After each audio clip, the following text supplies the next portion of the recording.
Hello friends, welcome to Bismi சமையல். இன்றைக்கி நம்மளோட வீடியோவில் பெண்களுக்கு தேவைப்படக்கூடிய நம்மளோட டெய்லி லைஃப்பில் யூஸ் பண்ணுற மாதிரியான கிச்சன் டிப்ஸ் மற்றும் வீட்டு குறிப்புகள் பற்றி தான் பார்க்க போகிறோம். இன்றைக்கி நான் சொல்லக்கூடிய டிப்ஸ் எல்லாமே உங்களோட டெய்லி வேலைகளை ஈஸியாக்குற மாதிரியும் ரொம்ப யூஸ்ஃபுல்லாகவும் இருக்கும். என்னென்ன டிப்ஸ்ன்னு பார்க்குறதுக்கு முன்னாடி நீங்கள் நம்மளோட வீடியோவை இப்போ தான் ஃபஸ்ட் டைம் பார்க்குறீங்கன்னா நம்மளோட பிஸ்மி சமையலுக்கு சப்ஸ்கிரைப் பண்ணுங்கள். அண்ட் நம்ம சேனலில் ஏற்கனவே கிச்சன் டிப்ஸ் மற்றும் வீட்டு குறிப்புகள் பற்றி ஆல்ரெடி நிறைய வீடியோஸ் போட்டிருக்கோம். அந்த வீடியோஸையும் நீங்கள் செக் பண்ணி பாருங்கள். இப்போ நம்ம ஃபஸ்ட்டு டிப் என்னங்கிறத பார்க்கலாம். வீட்டில் இஞ்சி பூண்டு விழுதெல்லாம் பார்த்திங்கன்னா நம்ம அரைச்சி ஸ்டோர் பண்ணி வச்சுருப்போம். இதெல்லாம் நம்ம டெய்லி அரைக்க மாட்டோம். 10 நாளைக்கு ஒரு தடவை இல்லை 2 வாரத்துக்கு ஒரு தடவை தான் நம்ம அரைச்சி ஃப்ரிட்ஜில் ஸ்டோர் பண்ணி வச்சுருப்போம். இந்த மாதிரி நம்ம ஸ்டோர் பண்ணி வச்ச இஞ்சி பூண்டு விழுது ஒரு 2-3 நாள் ஆகிட்டாலே பார்த்திங்கன்னா அதோட கலர் ஃபுல்லாக சேஞ்ச் ஆகிட்டு ஒரு மாதிரி க்ரீன் கலரில் ஆயிரும். அது மட்டும் இல்லாமல் அதுலேருந்து ஒரு மாதிரி ஸ்மெல்லும் வர ஆரம்பிச்சிடும். ஸோ இந்த மாதிரி இஞ்சி பூண்டு விழுது கொஞ்சம் கூட கலர் மாறாமல் நம்ம அரைச்சி வச்ச மாதிரி நல்ல ஃப்ரெஷ்ஷாகவும் வாசனையாகவும் இருக்கிறதுக்கு என்ன பண்ணணுங்கிறத பார்க்கலாம். இஞ்சி பூண்டு விழுது அரைக்கும் போது நீங்கள் முக்கியமாக கவனிக்க வேண்டிய விஷயம் என்னென்னா, இதில் நமக்கு சுத்தமாக தண்ணி இருக்கவே கூடாது. ஸோ இஞ்சியும் பூண்டையும் நல்லா கழுவுனதுக்கப்புறமா கம்ப்ளீட்டாக காய விட்டுருங்க. அதுக்கப்புறமா நம்ம அரைச்சிக்கலாம். ஃபஸ்ட்டு நம்ம இஞ்சியை மட்டும் சேர்த்து லைட்டாக பல்ஸ் பண்ணி எடுத்துக்கலாம். அதுக்கப்புறமா நம்ம பூண்டு சேர்த்து அரைச்சிக்கலாம். இஞ்சியும் பூண்டையும் நம்ம ஒன்றாவே சேர்த்துட்டோன்னா பூண்டு சீக்கிரமாக அரைப்பட்டுரும், இஞ்சி அரைப்படாது. ஸோ இந்த மாதிரி நம்ம இஞ்சியை பல்ஸ் பண்ணி எடுத்துகிட்டு பூண்டு சேர்த்தோன்னா நமக்கு அரைக்கிறதுக்கு ஈஸியாக இருக்கும். இப்போ பார்த்திங்கன்னா எல்லாமே இந்த அளவுக்கு நல்லா ஃபைன் பேஸ்ட்டாக அரைப்பட்டுருச்சு. இப்போ தான் நம்ம ஒரு முக்கியமான பொருள் சேர்க்க போகிறோம். என்னென்னா, நான் பாதி அளவுக்கு லெமன் எடுத்திருக்கேன். இந்த லெமனில் இருக்க கொட்டை எல்லாத்தையும் எடுத்துகிட்டு ஜூஸை மட்டும் நம்ம உள்ளே சேர்த்துடலாம். லெமன் ஜூஸ் சேர்த்துட்டு ஒரு தடவை இதை மறுபடியும் நல்லா அரைச்சி எடுத்துக்கலாம். இந்த மாதிரி நம்ம லெமன் ஜூஸ் சேர்த்து அரைக்கிறதுனால இதோட கலர் மாறவே மாறாது. 3 மாதம் ஆனாலும் சரி இந்த இஞ்சி பூண்டு விழுது இதே ஃப்ரெஷ்னஸோடையும் இதே வாசனையோடையும் இருக்கும். கண்டிப்பாக ரொம்ப யூஸ்ஃபுல்லாக இருக்கும்னு நினைக்கிறேன். ட்ரை பண்ணி பாருங்கள். முட்டை வேக வைக்கும்போது பார்த்திங்கன்னா சில சமயங்களில் முட்டையில் இந்த மாதிரி விரிசல் இருந்ததுன்னா நம்ம வேக வைக்கும்போது எல்லாமே வெளியில் தண்ணி ஃபுல்லாக ஸ்பாயில் ஆயிடும். ஸோ அந்த மாதிரி ஆகாமல் இருக்க என்ன பண்ணலாங்கிறத பார்க்கலாம். இன்றைக்கி நான் எடுத்திருக்க முட்டையில் பார்த்திங்கன்னா இந்த மாதிரி நல்ல கிராக் விழுந்திருக்கு. இந்த பாத்திரத்தில் நான் தண்ணி வச்சுருக்கேன். தண்ணி நல்லா சூடானதுக்கு அப்புறமா நான் இந்த முட்டையை உள்ளே சேர்த்துக்கிறேன். முட்டை சேர்த்த உடனேயே கொஞ்சமாக வினிகரும் சேர்த்துக்கிறேன். இந்த மாதிரி நம்ம கொஞ்சமாக வினிகர் சேர்த்து வேக வைக்கும்போது முட்டையில் விரிசல் இருந்தாலுமே முட்டை வெளியில் வராது, நல்லா சூப்பராக வெந்து வரும். ஒரு 10 நிமிஷம் நல்லா வெந்துருச்சு. ஆறுனதுக்கு அப்புறமா நான் உரிச்சு காட்டுறேன் பாருங்கள். இந்த அளவுக்கு கிராக் விழுந்திருக்கு. பட் முட்டை வெளியில் வரவே இல்லை. எவ்வளோ சூப்பராக உரிக்க வருது பாருங்கள். இல்லை, நிறைய பேர் பார்த்தீங்கன்னா உருளைக்கிழங்கு வேக வைக்கும் போது இதை முழுசாக போட மாட்டோம். 2 கட் பண்ணி போட்டு தான் வேக வைப்போம். ஏன்னா நம்ம கட் பண்ணி போட்டால் தான் உருளைக்கிழங்கு சீக்கிரமாக வெந்து வரும்னு நினைப்போம். இந்த மாதிரி கட் பண்ணி போட்டு வேக வைக்கிற உருளைக்கிழங்குல பார்த்தீங்கன்னா நமக்கு அந்த அளவுக்கு டேஸ்ட் இருக்காது. உருளைக்கிழங்கு ஒரு மாதிரி தண்ணி கோத்த மாதிரி இருக்கும். ஸோ எப்போவுமே உருளைக்கிழங்கு இந்த மாதிரி முழுசாகவே போட்டு வேக வைங்க. இந்த உருளைக்கிழங்கு சீக்கிரமாக வெந்து வர்றதுக்காக கூடவே நம்ம கொஞ்சமாக உப்பும் சேர்த்துக்கலாம். இந்த மாதிரி உப்பு சேர்த்து வேக வைக்கும்போது பார்த்திங்கன்னா இந்த உருளைக்கிழங்குல நமக்கு வெடிப்பு வராது. ஸோ இதோட தோலும் நமக்கு ஈஸியாக உரிக்க வரும். இப்போது இதை நான் வேக வச்சு எடுத்துட்டேன். ஆனாலும் கிழங்கு கொஞ்சம் சூடாக தான் இருக்குது. இதை நான் உரிச்சு காட்டுறேன் பாருங்கள். இப்போ நான் இதை உரிச்சு காட்டுறேன் பாருங்கள் எவ்வளோ ஈஸியாக உரிக்க வருதுன்னு. இதில் கிழங்கு கொஞ்சம் கூட ஒட்டவே இல்லை. தோல் மட்டும் அவ்வளோ க்ளீனாக வந்திருக்கு. இந்த டிப்பை நீங்களும் ட்ரை பண்ணி பாருங்கள். நம்ம வீட்டில் இந்த மாதிரி நிறைய கருவேப்பிலை காஞ்சி போயிடும். சப்போஸ் நம்ம அதிகமான அளவில் கருவேப்பிலை வாங்கிட்டாலும் அதை நம்ம மொத்தமாக யூஸ் பண்ணிடுறது இல்லை. அதில் எப்படியும் ஒரு பாதி கருவேப்பிலையாவது வேஸ்ட் ஆகும். ஸோ அந்த மாதிரி டைமில் நான் சொல்கிற இந்த டிப் உங்களுக்கு ஹெல்ப்ஃபுல்லாக இருக்கும். கருவேப்பிலையை நல்லா கழுவிட்டு காய விட்டுருங்க. வெயிலில் காய வைக்கணுன்ற அவசியம் இல்லை. நம்ம நிழல்லே காய வச்சுக்கலாம்.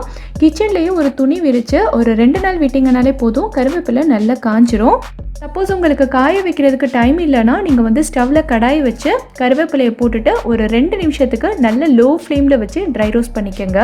இப்போது கருவேப்பிலை பார்த்திங்கன்னா இந்த மாதிரி நல்லா காஞ்சு சருகு மாதிரி வந்துடும். இது ஒரு மிக்ஸி ஜாரில் மாற்றிட்டு நம்ம நல்லா அரைச்சி எடுத்துக்கலாம். இப்போ பார்த்திங்கன்னா நான் நல்லா அரைச்சி எடுத்துட்டேன். எனக்கு கருவேப்பிலையோட அளவு கம்மியாக இருக்குன்றதுனால இந்த ஜாரில் சரியாக அரைப்படலை. நிறைய கருவேப்பிலை போட்டிருந்தோம்னா நல்ல பவுடராக வந்திருக்கும். இதை நம்ம ஒரு ஏர்டைட் கண்டெய்னரில் ஸ்டோர் பண்ணி வச்சுக்கலாம். நம்ம சமையல் பண்ணும்போது இந்த பவுடரை யூஸ் பண்ணிக்கலாம். தக்காளி சட்னி, கார சட்னி எல்லாம் பண்ணும்போது இதிலேருந்து 1 ஸ்பூன் அளவு சேர்த்துட்டு நம்ம சட்னி அரைச்சோன்னா சட்னியும் ரொம்ப டேஸ்ட்டாக இருக்கும், உடம்புக்கும் ரொம்ப நல்லது. நம்ம வந்து சட்னியில் குழம்புலலாம் கருவேப்பிலை போட்டோன்னா குட்டீஸ் வந்து அது தனித்தனியாக எடுத்து வச்சுருவாங்க, சாப்பிட மாட்டாங்க. ஸோ இந்த மாதிரி நம்ம செஞ்சு கொடுக்கும்போது உடம்புக்கும் ரொம்ப நல்லது, குட்டீஸும் ஃபுல்லாக சாப்பிட்டு முடிச்சிருவாங்க. நீங்களும் ட்ரை பண்ணி பாருங்கள். நம்ம வீட்டில் இந்த மாதிரி பால் எல்லாம் மீதமாயிடுச்சுன்னா நம்ம வந்து இதை நைட்டு சூடு பண்ணி வைப்போம். ஸோ வந்து மறுநாள் காலையில் இந்த பாலை நம்ம யூஸ் பண்ணிக்கலாம். ஆனால் ஒரு சில சமயத்தில் பார்த்திங்கன்னா நம்ம பால் காய்ச்சி வச்சு ரொம்ப நேரம் ஆயிருக்கும். ஆனால் இது வந்து நம்ம மறுபடியும் சூடு பண்ணி வச்சாலும் நமக்கு காலையில் வரைக்கும் இருக்காது, அதுக்குள்ளே கெட்டு போயிடும். அப்படிங்கிற நிலமையில் இந்த பாலை ஒரு சொட்டு கூட வேஸ்ட் பண்ணாமல் நம்ம எப்படி யூஸ் பண்ணிக்கிறதுங்கிறத பார்க்கலாம். இந்த மாதிரி ஒரு ஐஸ் ட்ரே எடுத்துக்கோங்க. இதில் நம்ம கிட்ட இருக்க பால் எல்லாத்தையும் ஊற்றி ஃப்ரீசரில் வச்சிடலாம். ஸோ அடுத்த நாள் எடுத்து பார்த்திங்கன்னா பால் வந்து இந்த மாதிரி நல்ல ஒரு ஐஸ் க்யூபாக செட் ஆகிருக்கும். ஸோ இந்த மாதிரி ஃப்ரீஸ் பண்ணி வச்சுருக்க பாலை நம்ம எந்த மாதிரி யூஸ் பண்ணிக்கலாங்கிறத பார்க்கலாம். இங்கே பார்த்தீங்கன்னா நான் வந்து ஒரு மிக்ஸி ஜாரில் கொஞ்சமாக ஆப்பிளும் வாழைப்பழமும் கட் பண்ணி போட்டிருக்கேன். இதோட நம்ம ஃப்ரீஸ் பண்ணி வச்சுருக்க பாலையும் சேர்த்துக்கலாம். உங்களுக்கு எந்த அளவுக்கு வேணுமோ அந்தளவுக்கு நீங்கள் வந்து சேர்த்துக்கோங்க. கூடவே நான் வந்து கொஞ்சமாக சுகரும் சேர்த்துக்கிறேன். இப்போது இது எல்லாத்தையும் நம்ம வந்து நல்லா அரைச்சி எடுத்தோன்னா நமக்கு வந்து ஒரு சூப்பரான க்ரீமியான மில்க் ஷேக் ரெடி ஆயிடுச்சு. ஸோ நம்ம வீட்டில் மீதமாக இருக்க பாலை கொஞ்சம் கூட வேஸ்ட் பண்ணாமல் நம்ம இந்த மாதிரி யூஸ் பண்ணிக்கலாம். ரொம்பவே யூஸ்ஃபுல்லாக இருக்கும்னு நினைக்கிறேன். ட்ரை பண்ணி பாருங்கள்.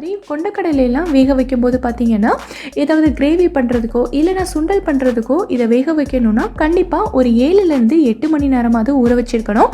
அப்படி இல்லைன்னா நம்ம வந்து ஓவர் நைட் ஊற விடுவோம். ஆனால் சில சமயங்களில் பார்த்திங்கன்னா நம்ம ஊற வைக்கிறதுக்கு மறந்துருப்போம், அப்படி இல்லைன்னா நமக்கு அந்த அளவுக்கு டைமும் இருக்காது. ஸோ அந்த நேரத்துலலாம் இந்த கொண்டக்கடலை வந்து வேகிறதுக்கு அதிகமான அளவுக்கு டைம் எடுத்துக்கும். ஸோ அந்த மாதிரி ஆகாமல் கொஞ்ச நேரம் கொண்டக்கடலை ஊறினாலும் நல்லா டக்குன்னு நல்லா சாஃப்டாக வெந்து வர்றதுக்கு நம்ம என்ன பண்ணணுங்கிறத பார்க்கலாம். இங்கே பார்த்தீங்கன்னா நான் இதை வந்து 2 மணி நேரத்துக்கு தான் ஊற வச்சுருக்கேன். இதை வந்து குக்கரில் சேர்த்துட்டு இதுக்கு தேவையான அளவுக்கு தண்ணி ஊற்றிடலாம். இப்போது இதுக்கு தேவையான அளவுக்கு உப்பு சேர்த்துட்டு கூடவே நம்ம என்ன சேர்க்க போகிறோன்னா 1/4 டீஸ்பூனை விட ரொம்ப கம்மியாக சோடா உப்பு தான் சேர்க்க போகிறோம். இது வந்து நம்ம எப்போவுமே சமையலுக்கு யூஸ் பண்ணுற ஆப்ப சோடா தான். ஸோ இதை வந்து ரொம்ப கம்மியான அளவில் நான் சேர்த்துக்கிறேன். சேர்த்துட்டு நல்லா கலந்து விட்டுட்டு நம்ம வந்து குக்கரை மூடி வெயிட் சேர்த்துடலாம். இந்த மாதிரி நம்ம சோடா உப்பு சேர்த்து வேக வைக்கும்போது பார்த்திங்கன்னா இது வந்து நமக்கு ரொம்ப சீக்கிரமாக வெந்து வந்துடும். கொண்டக்கடலைக்கு மட்டும்தான் கிடையாது, எல்லா பயிர் வகைகளுக்குமே நீங்கள் இதே மாதிரி வேக வைக்கலாம், ரொம்ப சீக்கிரமாக வெந்துடும். அதுக்கப்புறமா நீங்கள் வந்து கிரேவி செய்கிறதுக்கோ இல்லைன்னா சுண்டல் செய்கிறதுக்கோ யூஸ் பண்ணிக்கலாம். ட்ரை பண்ணி பாருங்கள். வீட்லேயுமே இந்த மாதிரி குட்டியாக சால்ட் அண்ட் பெப்பர் போடுற மாதிரியான டப்பா இருக்கும். இந்த டப்பாவை நம்ம பெரும்பாலும் டைனிங் டேபிளில் தான் வச்சுருப்போம். ஏன்னா சாப்பிட்டுட்டு இருக்கும்போது சாப்பாடில் உப்பு பத்தாத மாதிரி இருந்ததுன்னா இதிலேருந்து லைட்டாக போட்டுக்கலாம். சில சமயங்களில் உப்பு வந்து தண்ணி விட்ட மாதிரி இருக்கும். அந்த டைம்லலாம் நம்ம வந்து கொட்டணுன்னா உப்பு இந்த சின்ன ஓட்டை வழியாக ஈஸியாக வராது. பெரிய ஓட்டையிலலாம் நம்ம கொட்டணுன்னா நிறைய உப்பு வந்துடும்.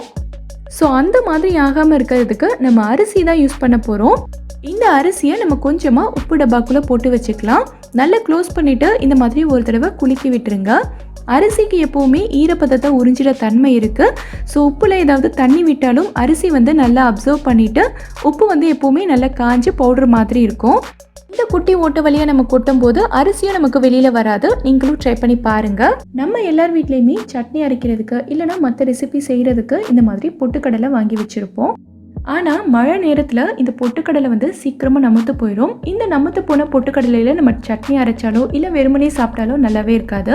ஸோ அந்த டைமில் நம்ம என்ன பண்ணலான்னா ஒரு பேன்லேயோ இல்லைனா ஒரு கடாயிலையோ கொட்டி இந்த பொட்டுக்கடலையை நல்லா வறுத்துக்கோங்க.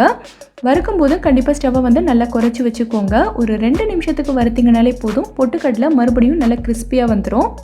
இந்த பொட்டுக்கடலையும் நம்ம சட்னி அரைக்கிறதுக்கோ இல்லை குழந்தைங்களுக்கு சாப்பிட்றதுக்கோ கொடுக்கலாம். நல்லா ஃப்ரெஷ்ஷாக கிறிஸ்பியாக இருக்கும். ட்ரை பண்ணி பாருங்கள். நம்ம எல்லாருமே டெய்லியும் வந்து டீ போடுவோம். அதுலேயும் சில பேர் பார்த்திங்கன்னா ஒரு நாளைக்கு 2-3 தடவை கூட டீ குடிப்பாங்க. அதுலேயும் இஞ்சி டீ குடிக்கிறது வந்து நிறைய பேருக்கு ரொம்ப பிடிக்கும். இஞ்சி டீ வந்து உடம்புக்கும் ரொம்ப நல்லது, நமக்கு குடித்தோன்னா ரொம்ப ரெஃப்ரெஷிங்காகவும் இருக்கும். இந்த மாதிரி இஞ்சி டீ போடும்போது பார்த்திங்கன்னா நம்ம ஒவ்வொரு தடவையுமே இஞ்சியை தோல் சீவிட்டு தட்டி தான் டீயில் சேர்த்துப்போம். இந்த மாதிரி நம்ம தனித்தனியாக ஒவ்வொரு தடவையும் இடித்து சேர்த்துக்கிறத விட இந்த மெத்தடில் நீங்கள் செஞ்சு வச்சுக்கிட்டிங்கன்னா ரொம்ப ஈஸியாக இருக்கும். நான் வந்து இஞ்சியை தோல் சீவிட்டு நல்லா கழுவிட்டு இந்த மாதிரி குட்டி குட்டி பீசஸாக கட் பண்ணி வச்சுருக்கேன். இதை வந்து இப்போ ஒரு மிக்ஸி ஜாரில் சேர்த்துக்கலாம். இது கூடவே நான் வந்து ஒரு 7-8 ஏலக்காய் சேர்த்துக்கிறேன். இஞ்சி டீயில் நம்ம வந்து கொஞ்சமாக ஏலக்காய் சேர்த்தோன்னா அதோட வாசனை வந்து ரொம்ப சூப்பராக இருக்கும். ஸோ அதனால் நான் வந்து சேர்த்துக்கிறேன். உங்களுக்கு வேணும்னா நீங்கள் ஏலக்காய் சேர்த்துக்கங்க, இல்லைனா ஸ்கிப் பண்ணிக்கலாம். இந்த இஞ்சியையும் ஏலக்காவையும் நீங்கள் வந்து ஃபுல்லாக ஃபைன் பேஸ்ட் அரைச்சிடக்கூடாது. லைட்டாக பல்ஸ் மோடில் போட்டு லைட்டாக ஒரு 2-3 சுற்று விட்டிங்கனாலே போதும். இதை வந்து இந்த மாதிரி ஒரு கிளாஸ் பாட்டிலில் மாற்றிட்டு நீங்கள் வந்து ஃப்ரிட்ஜில் ஸ்டோர் பண்ணி வச்சுக்கோங்க. ஒரு 10லேருந்து 12 நாள் வரைக்கும் நல்ல ஃப்ரெஷ்ஷாகவே இருக்கும். நீங்கள் எப்போல்லாம் டீ போடுறீங்களோ ஒரு 2 பேருக்கு டீ போட்டிங்கன்னா இதுலேருந்து அரை டீஸ்பூன் மட்டும் நீங்கள் சேர்த்துக்கிட்டால் போதும். டீ வந்து நல்ல கமன்னு வாசனையாக இருக்கும். ட்ரை பண்ணி பாருங்கள். இந்த டிப் உங்களுக்கு ரொம்பவே யூஸ்ஃபுல்லாக இருக்கும்னு நினைக்கிறேன். இப்போ நம்ம அடுத்த டிப் என்னங்கிறத பார்க்கலாம். நம்ம வீட்டில் கீரையெல்லாம் சமைக்கும்போது பார்த்திங்கன்னா பெரும்பாலும் கீரையோட கலர் வந்து மாறி போயிடும். அதாவது நல்ல ஃப்ரெஷ்ஷான க்ரீன் கலரில் இருக்காது. கலர் வந்து நல்லா மாறிட்டு ஒரு மாதிரி டார்க் கலர் ஆயிரும். ஸோ அந்த மாதிரி ஆகாமல் சமைச்சதுக்கப்புறமும் கீரை வந்து நல்லா ஃப்ரெஷ்ஷாக க்ரீனிஷாக இருக்கிறதுக்கு நம்ம என்ன பண்ணணுங்கிறத பார்க்கலாம். கீரையை கட் பண்ணி பாத்திரத்தில் சேர்த்ததுக்கப்புறமா லைட்டாக ஒரு தடவை இந்த மாதிரி நல்லா கலந்து விட்டுக்கோங்க. இப்போ இதோட நம்ம வந்து கொஞ்சமாக ஒரு அரை டீஸ்பூன் அளவுக்கு சுகர் சேர்த்துக்கலாம். சுகர் சேர்த்துட்டு இதை வந்து ஃபுல்லாக நல்லா கலந்து விட்டுருங்க. இந்த மாதிரி சுகர் சேர்த்து நம்ம கலந்து விடும்போது பார்த்திங்கன்னா கீரையோட கலர் வந்து நமக்கு மாறாது. இந்த ஃப்ரெஷ்ஷான க்ரீன் கலரே நமக்கு ஃபுல்லாக மெயின்டைன் ஆகும். அதே மாதிரி கீரைக்கு வந்து நம்ம ஸ்டார்டிங்லேயே அதிகமாக உப்பு சேர்த்து சமைக்கக்கூடாது. ஏன்னா இப்போ வந்து நமக்கு கீரையோட அளவு வந்து அதிகமாக இருக்கிற மாதிரி இருக்கும். கீரை வந்து வதங்க அதோட அளவு வந்து கம்மியாயிரும். ஸோ நம்ம வந்து ஸ்டார்டிங்லேயே உப்பு சேர்த்துட்டோன்னா இந்த கீரையில் உப்பு வந்து அதிகமாகிறதுக்கு நிறைய சான்சஸ் இருக்குது. ஸோ எப்போவுமே கீரை வந்து ஓரளவுக்கு சுருங்கினதுக்கப்புறமா நீங்கள் வந்து உப்பு சேர்த்துக்கோங்க, கரெக்டாக இருக்கும். இந்த டிப் உங்களுக்கு ரொம்பவே யூஸ்ஃபுல்லாக இருக்கும்னு நினைக்கிறேன். ட்ரை பண்ணி பாருங்கள். மிக்ஸி ஜாரில் நம்ம எப்போயாவது சிக்கன், மட்டன் எல்லாம் போட்டு அரைச்சிருப்போம். ஏதாவது கீமா மசாலா பண்ணுறதுக்கு, கட்லெட் பண்ணுறதுக்கெல்லாம் நம்ம வந்து இதில் அரைச்சி தான் யூஸ் பண்ணுவோம். ஸோ அந்த மாதிரி அரைக்கும்போது பார்த்திங்கன்னா நம்ம எத்தனை தடவை இந்த மிக்ஸி ஜாரை கழுவினாலுமே சரி இதில் ஒரு மாதிரி கவுச்சி வாடை வந்துக்கிட்டே தான் இருக்கும். அடுத்தடுத்து நம்ம வேறு ஏதாவது பொருட்கள் போட்டு அரைச்சாலுமே ஒரு மாதிரி ஸ்மெல் வந்து இதில் வந்துக்கிட்டே தான் இருக்கும். ஸோ அந்த மாதிரி கவுச்சி வாடை வராமல் இருக்கிறதுக்கு நம்ம என்ன பண்ணணுங்கிறத பார்க்கலாம். இந்த ஜாரில் பாதி அளவுக்கு தண்ணி சேர்த்துக்கங்க. கூடவே கொஞ்சமாக சோடா உப்பு சேர்த்துட்டு இதை வந்து ஒரு 30 செகண்ட்ஸ்க்கு நல்லா அரைச்சி எடுத்துக்கங்க. இந்த மாதிரி செய்யும்போது பார்த்திங்கன்னா நமக்கு அடியில் கீழே பிளேடில் ஏதாவது ஒட்டிகிட்டு இருந்தாலும் அதுவும் ஃபுல்லாக வந்துடும். நம்ம மிக்ஸி ஜாரும் ஃபுல்லாக க்ளீன் ஆகிடும். பொதுவாகவே சோடா உப்புக்கு வந்து ஏதாவது ஒரு ஸ்மெல் இருந்ததுன்னா அதை சுத்தமாக எடுத்துடுற தன்மை இருக்குது. ஸோ நம்ம மிக்ஸியும் நல்லா க்ளீன் ஆகிடும். இதிலேருந்து இனி எந்த ஒரு ஸ்மெல்லுமே வராது. நம்ம தாராளமாக மற்ற பொருட்கள் போட்டு அரைச்சிக்கலாம். நம்ம வீட்டில் பார்த்திங்கன்னா இந்த மாதிரி நிறைய காப்பர் பாத்திரங்கள் இருக்கும். என்கிட்ட இந்த பாத்திரத்தோட பாட்டமில் மட்டும்தான் காப்பர் இருக்குது. ஆனால் நிறைய வீடுகளில் காப்பர்லேயே ஜக்கு, டம்ளர்னு நிறைய வச்சுருப்பாங்க. இந்த மாதிரி காப்பர் பாத்திரங்கள்லாம் நம்ம யூஸ் பண்ணும்போது நாளாக பார்த்திங்கன்னா இந்த மாதிரி நல்ல கருப்பாயிரும். இது வந்து நான் ஸ்டவ்வில் வச்சு சமைக்கிறதுனால அடி ஃபுல்லாகவே நல்லா கருப்பாயிருச்சு. அங்கங்கே நல்லா அடி பிடிச்ச மாதிரி இருக்குது பாருங்கள். ஸோ இந்த மாதிரி கருப்பான அடி பிடிச்ச காப்பர் பாத்திரங்கள் எல்லாத்தையும் ஒரு 2 நிமிஷத்தில் நம்ம வீட்டில் இருக்க பொருளை வச்சு நல்ல பல்லன்னு புதுசு மாதிரி ஆக்கிடலாம். எப்படிங்கிறத பார்க்கலாம். இந்த மாதிரி கருப்பாக இருக்கிற இடத்துலலாம் ஃபஸ்ட்டு வந்து நம்ம உப்பு தூவி விட்டுக்கலாம். கூடவே இந்த மாதிரி பாதி அளவுக்கு லெமன் எடுத்துக்கோங்க. இப்போது இந்த லெமனையும் உப்பையும் சேர்த்து இந்த காப்பர் ஃபுல்லாகவே நம்ம வந்து நல்லா தேய்ச்சி விட்டுறலாம். இப்போ நான் தேய்க்கும் போதே உங்களுக்கு தெரியும்னு நினைக்கிறேன். மேலே இருக்க கருப்பு எல்லாமே நான் தேய்க்க நல்லா எடுத்துக்கிட்டே வருது பாருங்கள். இன்னும் கொஞ்சம் உப்பு சேர்த்துட்டு நல்லா தேய்ச்சி விட்டுருங்க. இதே மாதிரி நீங்கள் வந்து அடியில் சைடில் ஃபுல்லாக சுற்றி தேய்ச்சிருங்க. நல்லா தேய்ச்சி விட்டதுக்கப்புறமா நீங்கள் வந்து சோப் போட்டு கழுவ வேண்டாம். லைட்டாக நார்மல் வாட்டரில் அலசி எடுத்துருங்க. இந்த மாதிரி நீங்கள் கழுவுனாலே உங்களோட காப்பர் பாத்திரங்கள் நல்ல பல்லன்னு புதுசு மாதிரி வந்துடும். ட்ரை பண்ணி பாருங்கள். இப்போது அடுத்த டிப் என்னங்கிறத பார்க்கலாம். நம்ம எல்லார் வீட்லேயுமே இதே மாதிரி ப்ரெஷர் குக்கர் இருக்கும். ஆனால் இந்த குக்கர் எல்லாம் கொஞ்சம் நாள் ஆகிட்டாலே போதும் இதோட கைப்பிடி பார்த்திங்கன்னா இந்த மாதிரி நல்ல லூஸ் ஆகிட்டே இருக்கும். இதை வந்து நம்ம எவ்வளோ தான் ஸ்க்ரூ ட்ரைவர் போட்டு டைட் பண்ணாலும் சரி ஒரு லெவலுக்கு மேலே இதை வந்து டைட் பண்ணவும் முடியாது. இது வந்து அடிக்கடி கலண்டு வந்துகிட்டே தான் இருக்கும். இது வந்து ப்ரெஷர் குக்கருக்கு மட்டும் இல்லை, மற்ற பாத்திரத்தோட கைப்பிடி லூஸாக இருந்தாலும் சரி இல்லை வேறு எந்த இடத்துல நட்டு லூஸ் ஆகிட்டே வந்தாலும் சரி இந்த டிப்பை ஃபாலோ பண்ணி நீங்கள் வந்து டைட் பண்ணிக்கலாம். ஒரு தடவை டைட் பண்ணால் போதும், திருப்பி வந்து இது கலண்டு வரவே வராது. இப்போ இந்த குக்கரோட கைப்பிடியை நம்ம தனியாக கலட்டி எடுத்துடலாம். இதை சரி பண்ணுறதுக்காக நம்ம வந்து கடையிலேருந்து புதுசாக வேறு எந்த பொருளும் வாங்க வேண்டியதில்லை. நம்ம வீட்டில் எப்போவுமே இருக்கிற பொருளை வச்சு தான் நம்ம வந்து சரி பண்ண போகிறோம். நட்டை மட்டும் நான் தனியாக எடுத்துட்டேன். இப்போது நம்ம வீட்டில் துணி தைக்கிறதுக்கு யூஸ் பண்ணுற நூலை வந்து நம்ம எடுத்துக்கலாம். நான் வந்து தேவையான அளவுக்கு நூல் வந்து கட் பண்ணி வச்சுருக்கேன். இப்போது இந்த நூலை வந்து நம்ம நட்டில் ஃபுல்லாக சுற்றிக்கலாம். ரொம்ப தடிமனாக சுற்றக்கூடாது, லைட்டாக சுற்றினா போதும். நம்ம வந்து ரொம்ப தடிமனாக சுற்றிட்டோன்னா இதை வந்து நம்ம குக்கரில் விட்டு டைட் பண்ணும்போது இது உள்ளக்க போகாது, ரொம்ப கஷ்டமாக இருக்கும். ஸோ வந்து லைட்டாக சுற்றிக்கோங்க. இப்போ பார்த்தீங்கன்னா இந்த மாதிரி நல்லா சுற்றியாச்சு. இதை வந்து நம்ம குக்கரில் விட்டு டைட் பண்ணிக்கலாம். நீங்கள் மாட்டும் போதே தெரியும் நட்டு வந்து நல்லா டைட்டாக இருக்கும். இந்த மாதிரி நீங்கள் செஞ்சு வச்சுட்டிங்கன்னா இதுக்கப்புறமா குக்கரோட ஹேண்டில் வந்து லூஸ் ஆகிட்டு வராது. இந்த டிப் உங்களுக்கு ரொம்பவே யூஸ்ஃபுல்லாக இருக்கும்னு நினைக்கிறேன். ட்ரை பண்ணி பாருங்கள். நம்ம வீட்டில் இந்த மாதிரி சிக்கன் குழம்பு, சிக்கன் கிரேவி எல்லாம் செய்யும்போது பார்த்தீங்கன்னா நம்ம வெங்காயம், தக்காளி, இஞ்சி பூண்டு மசாலா எல்லாமே சேர்த்துட்டு சிக்கனை அப்படியே அதிலே போட்டு நமக்கு தேவையான அளவுக்கு தண்ணி ஊற்றி இதை வந்து நல்லா கொதிக்க விட்டுருவோம். ஸோ அந்த மாதிரி செய்யும்போது சிக்கன் பீஸில் வெளியில் இருக்கக்கூடிய லேயர் எல்லாம் பார்த்திங்கன்னா நல்ல உப்பு, காரம், மசாலாலாம் ஏறி நல்ல டேஸ்ட்டாக இருக்கும். அதுவே சிக்கனுக்கு உள்ளே கொஞ்சம் கூட உப்பு காரமே இல்லாமல் சப்புன்னு இருக்கும். ஸோ சிக்கனுக்கு உள்ளேயும் நல்ல மசாலா இறங்கணுன்னா நம்ம என்ன பண்ணலாங்கிறத பார்க்கலாம். வெங்காயம், தக்காளி, மசாலா எல்லாமே சேர்த்ததுக்கப்புறமா சிக்கனை போட்டு தண்ணி ஊற்றாமல் ஒரு 2 நிமிஷத்துக்கு இந்த மசாலாவோட நல்லா பெரட்டி விடுங்க. ஃபஸ்ட்டு சிக்கனில் இருக்கக்கூடிய தண்ணி எல்லாமே வெளியில் வரணும். அப்போ தான் நம்ம சேர்த்துருக்க மசாலா எல்லாமே சிக்கனுக்குள்ளே நல்லா ஏறும். நல்லா பெரட்டி விட்டு மூடி வச்சிட்டிங்கன்னா ஒரு 2 நிமிஷத்துலேயே சிக்கனில் இருக்கக்கூடிய தண்ணி எல்லாமே இந்த மாதிரி வெளியில் வந்துடும்.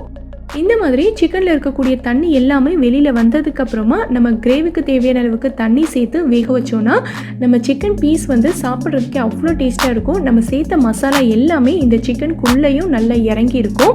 ஸோ இந்த டிப்பை நீங்கள் ட்ரை பண்ணி பார்த்துட்டு எனக்கு கமெண்ட்டில் சொல்லுங்கள். இந்த வீடியோவில் நான் சொல்லியிருக்க எல்லா டிப்ஸுமே உங்களுக்கு ரொம்பவே யூஸ்ஃபுல்லாக இருக்கும்னு நினைக்கிறேன்.